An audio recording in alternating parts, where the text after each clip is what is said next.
Kematangan spiritual itu dicirikan ketika kita tidak lagi sibuk mengubah orang lain, namun lebih fokus mengubah diri sendiri. Oke, kita akhiri sesi ini dengan, ini saya ngambil dari mana-mana, tentang kematangan spiritual.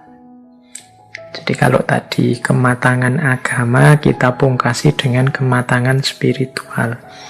Jadi spiritual ini ranahnya lebih ke wilayah batinnya, membereskan diri kita secara spiritual dulu. Orang yang spiritualnya mateng, insya Allah nanti keberagamaannya juga dewasa dan mateng.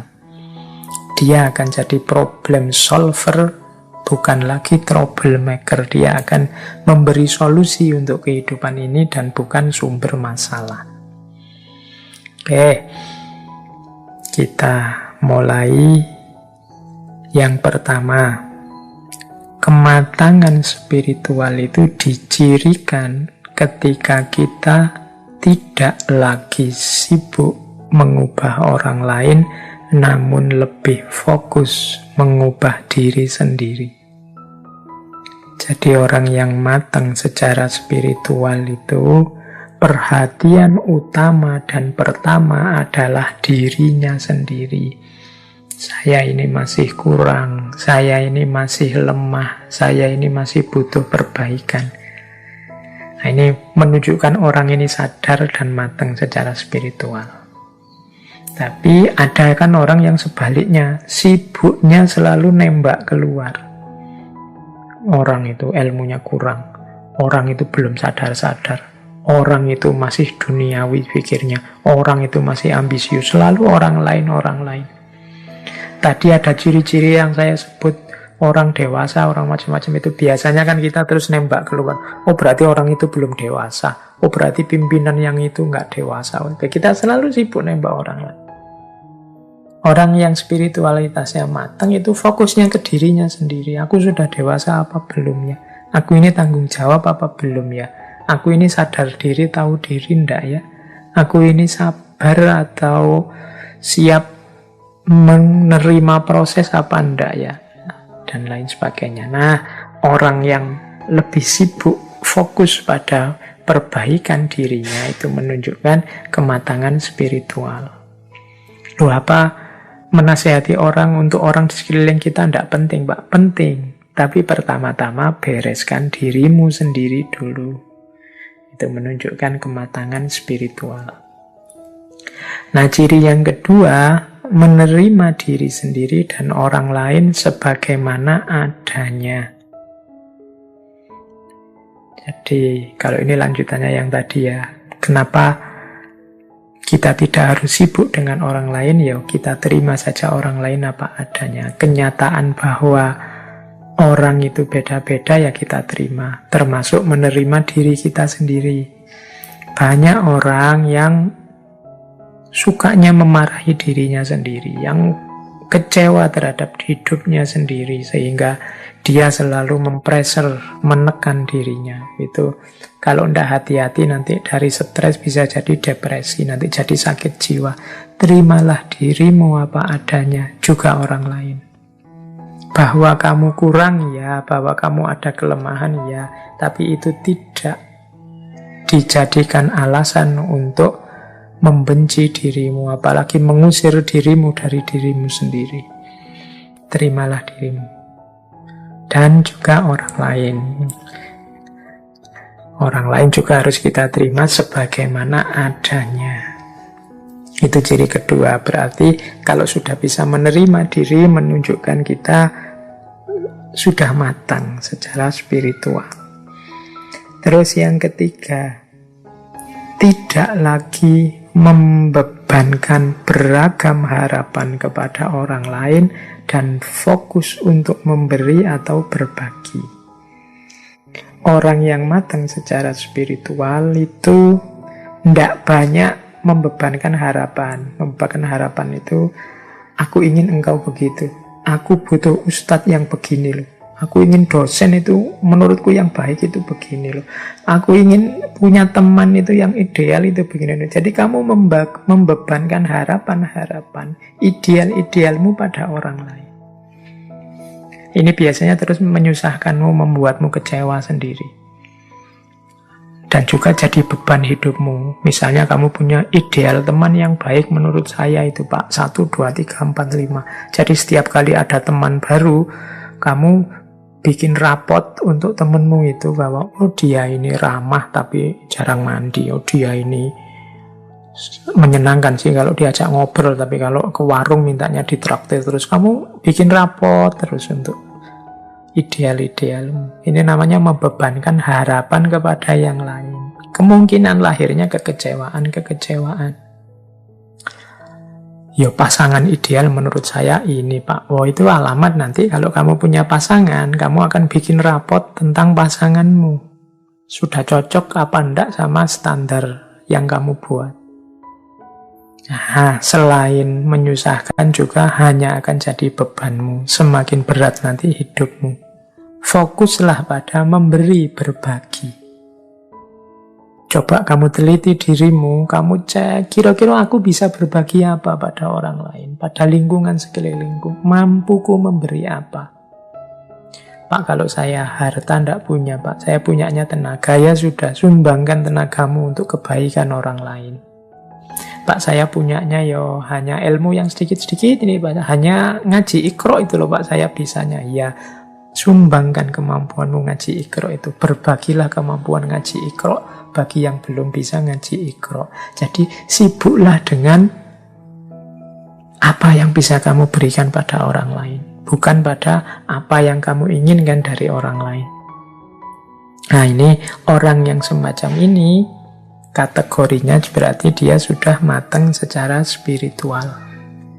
Jadi yang dia pikir hanya memberi dan berbagi pada yang lain, bukan mengharapkan, meminta pada yang lain. Ini mengurangi beban hidup dan juga efek kecewa dan susah dalam hidup. Kemudian yang keempat, orang yang matang secara spiritual itu mengerti bahwa apapun yang ditanam itulah yang dituai. Apapun yang dilakukan itulah yang dinikmati. Jadi ini rumusnya orang hidup itu famay ya'mal mithqala dzarratin khairan yarah wa may ya'mal mithqala dzarratin syarran yarah. Sekecil apapun kebaikan akan kita nikmati hasilnya, sekecil apapun kejelekan akan kita nikmati juga efeknya. Orang yang matang secara spiritual ngerti benar rumus ini, makanya dia hati-hati. Jangan sampai melakukan kesalahan sekecil apapun, eman-eman nanti dengan panennya. Jadi itu ciri kematangan yang keempat. Jadikan ini rumus hidup. Apapun yang dilakukan akan dinikmati hasilnya. Karena hari ini kan kadang-kadang kita meremehkan tindakan-tindakan kecil yang menurut kita seandainya dosa itu ya dosa-dosa kecil. Alah Pak, cuma ngomong kotor jorok sedikit aja, enggak masalah lah. Yang lain efeknya keakraban yang muncul jadi luar biasa Pak ya, enggak masalah. Yo memang sih kalau kamu lihat efek keakrabannya jadi luar biasa, tapi bisa enggak kamu menjalin keakraban tidak dengan yang itu, yang kamu anggap dosa tapi kecil itu. Mbok nyari yang enggak ada dosanya. Kenapa? Karena sekecil apapun kekeliruan, kesalahan akan kamu nikmati, akan kamu panen hasilnya. Alah Pak, nanti tobat juga selesai ya. Tobat urusan yang vertikal. Yang horizontal kadang-kadang tidak tersangka-sangka. Ada, kalau dalam bahasa Hindu ada karma palanya. Jadi ada hukum timbal baliknya. Makanya penting bagi kita untuk hati-hati. Orang yang sudah matang secara spiritual biasanya ini sudah otomatis. Yang kelima, Orang yang matang spiritual itu tidak sibuk memamerkan kepada dunia betapa diri ini benar atau baik. Nah, ini mungkin agak berat ya kalau kita hari ini. Hari ini kita dunia pencitraan, dunia medsos, Twitter, Instagram, Facebook, itu kan dunia pamer. Jadi hari ini kita tidak cukup jadi orang baik, tapi juga ingin dikenal sebagai orang baik, bahkan ingin viral sebagai orang baik. Ini sebenarnya secara tidak sadar kita membebani diri dengan 3 hal sekaligus yang berat. Menjalankan kebaikan itu ya sudah berat, tapi kita nambah beban lagi memamerkan kebaikan. Oh, ini tambah beban lagi, ingin menunjukkan. Itu pun kita masih membebani lagi, harus viral ini, harus banyak yang nge-like, banyak yang nonton, memviralkan kebaikan. Kamu capek-capek, tolong di-share ya, tolong ditunjukkan ke sana ya, tolong. Wis, harusnya bebannya cuma 1, melakukan kebaikan saja, kamu nambah jadi 3. Ya sudah, tidak cerdas, tidak matang secara spiritual. Itu kalau versi ini loh ya, nanti saya jangan dimarahi. Saya cuma mengikuti teori ini. Betapapun memang memamerkan kebaikan itu bukan sesuatu yang positif. Bahwa orang melihat kebaikan yang engkau lakukan tidak masalah. Bahwa orang tahu engkau melakukan kebaikan tidak masalah. Tapi jangan secara sengaja memamerkan kebaikan, menunjuk-nunjukkan kepada orang lain bahwa kamu sudah melakukan kebaikan. Tapi saya niatnya, Pak, agar orang lain niru saya. Yo, alhamdulillah kamu kalau bisa niat seperti itu. Tapi biasanya menato niat itu rumitnya luar biasa. Tidak sadar terselip-selip di situ kamu. Mungkin diam-diam ingin orang lain tahu bahwa kamu itu baik. Kadang-kadang, ya tidak cuma lewat medsos, kadang lewat omongan kan juga begitu. Tidak ada apa-apa, ngomong biasa-biasa, tiba-tiba kamu nambahi, oh waktu saya di Singapura dulu, waktu saya ketemu Menteri anu dulu, oh waktu kamu mamer-mamer jasamu, mamer-mamer kehebatanmu. Oke, ini nanti nyambung dengan ciri selanjutnya, yaitu tidak sibuk mengejar persetujuan dan pujian orang lain.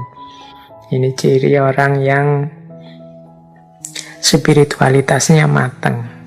Kita ini sering lebih direpotkan oleh kira-kira orang setuju enggak ya yang saya omongkan, kira-kira orang nanti saya dipuji enggak ya kalau melakukan ini, kira-kira orang cocok enggak ya dengan yang saya lakukan ini. Jadi cocok tidak cocoknya orang, pujian atau celaannya orang, ini sebenarnya menunjukkan kita tidak terlalu yakin dengan kebenaran atau kebaikan yang akan kita jalankan. Harusnya kalau kita sudah mantap, sudah yakin bahwa ini benar, ini baik, sudah saya yakin dasarnya ini kuat, pasti benar, pasti baik, itu kita tidak akan repot lagi mengejar, mencari, menunggu pujian atau persetujuan orang lain. Terserahlah, monggo kalau ada orang setuju atau tidak setuju, orang mau mencela juga tidak apa-apa, tapi saya yakin ini adalah benar dan baik. Nah, ini menunjukkan orang sudah matang secara spiritual. Kalau masih sibuk menunggu komentar orang lain, kemungkinan kita tidak terlalu yakin dengan kebaikan kita. Atau kalau tidak, saya yakin kok Pak, tapi kok masih nunggu? Itu tadi mungkin ada unsur pamernya. Berarti kamu hanya ingin pamer saja. Oke, ya, pamer juga bukan sesuatu yang positif. Sudahlah, bukan berarti kamu tidak boleh medsosan, tidak boleh upload di Instagram, Facebook, atau WA. Monggo dilanjutkan, tapi tata batinnya dibereskan dulu. Semoga engkau tidak sibuk memamerkan kebaikanmu dan juga tidak sibuk mengejar persetujuan dan pujian orang lain. Karena ini nanti kontraproduktif dengan kematangan spiritual yang sedang kita bangun. Biasanya kalau orang mengejar pujian, kemudian yang datang itu celaan, itu moodmu langsung turun drastis, mengacaukan ritme ketenanganmu, bahkan nanti mungkin menghalangi jalan spiritualmu. Terus, tidak lagi membandingkan diri dengan yang lain, atau sebaliknya, membandingkan yang lain dengan diri sendiri. Banding-bandingan ini biasanya ciri orang yang tidak percaya diri, tidak yakin dengan kebenarannya, atau kalau membandingkan orang lain dengan diri sendiri, itu biasanya ciri orang yang sombong dan merasa benarnya sendiri. Begitu aku merasa benar, kan terus aku ingin orang lain seperti aku. Biasanya terus terjadilah membandingkan orang dengan dirinya. Mbok dia itu kayak aku ini loh. Mbok dia itu niru aku ini loh. Nah, itu membanding-bandingkan namanya. Atau dibalik, membandingkan diri dengan orang lain. Aku ini sudah cocok nggak ya dengan itu? Dengan idolaku itu? Sudah sesuai nggak sih dengan yang selama ini aku puja-puja? Sudah nyambung nggak sih dengan artis yang selama ini aku idolakan dan seterusnya? Ini menunjukkan tidak percaya diri. Jadi membandingkan diri dengan orang lain menunjukkan tidak percaya diri.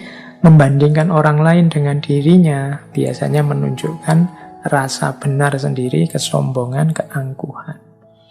Ini juga jangan dilakukan. Orang yang sudah tidak sibuk lagi dengan perbandingan-perbandingan menunjukkan dia sudah matang secara spiritual. Oke, terus selanjutnya orang yang matang secara spiritual itu mampu membedakan kebutuhan dan keinginan. Dan selanjutnya mampu mengontrol keinginan. Jadi dalam hidup ini kita ini sering rancu antara kebutuhan dan keinginan. Makan itu kebutuhan, tapi nyari restoran mewah itu keinginan. Jadi minum itu kebutuhan, tapi harus merek minum tertentu itu keinginan. Mencari ilmu itu kebutuhan, tapi harus di kampus ini, atau harus lewat ustadz ini, atau harus lewat organisasi ini, itu keinginan. Jadi bedakan dulu deh, mana kebutuhan, mana keinginan. Bukan berarti tidak boleh keinginan ini, tapi keinginan ini dikontrol.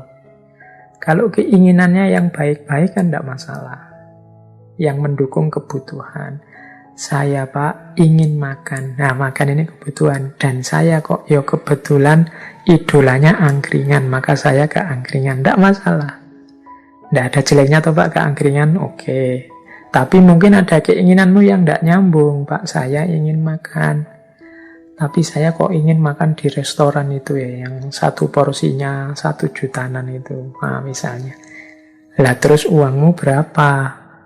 Modalmu berapa? Itu kan penting. Kalau memang tidak seimbang antara sekali makan dengan hidupmu sehari-hari, ya keinginanmu yang dikontrol. Jadi bedakan kebutuhan dan keinginan. Pak, saya ini butuh hiburan Pak. Hari ini kan semua punya HP, jadi saya mau beli HP. Boleh. Berarti HP-mu itu kebutuhanmu.